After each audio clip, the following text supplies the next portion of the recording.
Sometimes, when you're reading Islam's most trusted sources, you get the impression that it's a bunch of idiotic nonsense.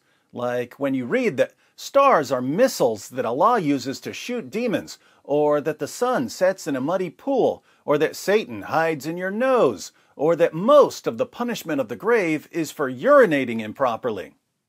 Other times, you get the impression that Islam is just a system that Muhammad came up with to satisfy his sexual urges, like when he received a revelation telling him to have sex with a prepubescent girl, or when he received a revelation telling him to have sex with his slave girls, or when he received a revelation telling him that even though all other Muslims were limited to 4 wives, he could have as many as he wanted. Still other times, you get the impression that something completely demonic is at work, like when Muhammad first started receiving revelations and he thought that he was demon-possessed, or when he delivered the infamous satanic verses, or when he claimed that he was a victim of a magic spell that gave him delusional thoughts and false beliefs.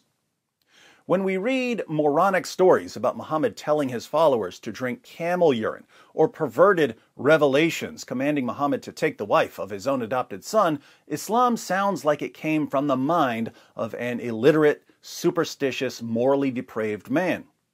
But when we read about how Muhammad received his revelations, and it sounds like something out of an exorcist film, we wonder if there's something darker at work.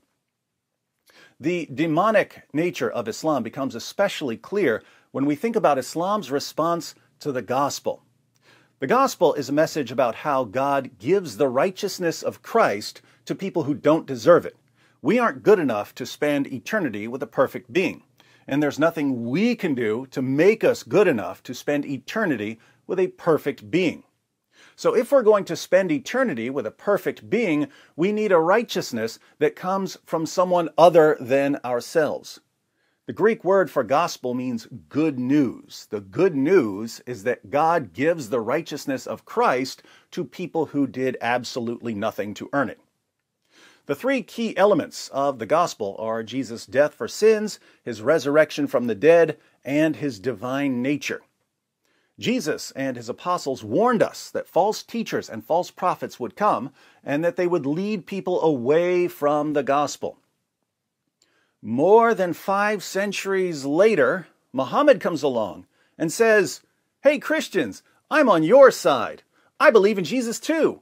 You believe Jesus was born of a virgin? So do I. You believe he was sinless? So do I.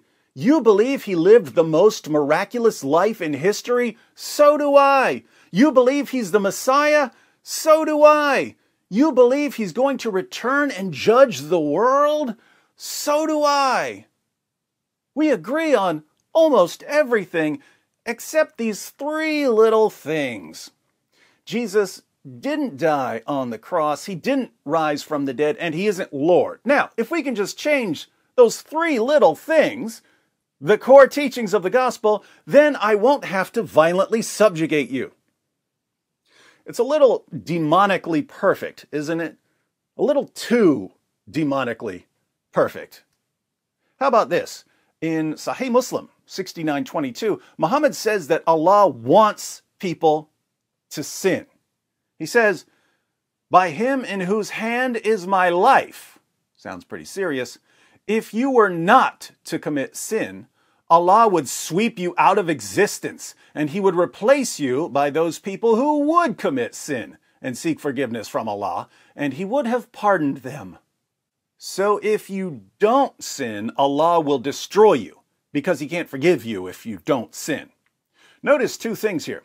One, if human beings hadn't sinned, Allah would have destroyed us for not sinning. But according to Islam, why did human beings end up sinning? Because Satan tempted us. If we hadn't sinned, Allah would have destroyed us, but we did sin, thanks to Satan. So Satan saved humanity by tempting us to sin. Who's the real savior in Islam? Satan. 2, if Allah wants us to sin, and he's so enraged when we don't sin that he'll destroy us, who is Allah's ultimate enemy? Someone who refuses to sin. Who's that, according to Islam? Not Muhammad. Muhammad sinned like everyone else. Everyone except Jesus. So Jesus is Allah's supreme enemy because he's sinless. Here's another one. In the Bible, Jesus is repeatedly called King of Kings. But in Sahih al-Bukhari, we read, narrated Abu Huraira, the Prophet said, the most perfidious. Did this guy seriously just use perfidious in a translation? Awful? Perfidious is more along the lines of treacherous and deceptive. Anyway, remember that for your SAT, kids. The most perfidious, awful name with Allah, Sufyan said more than once.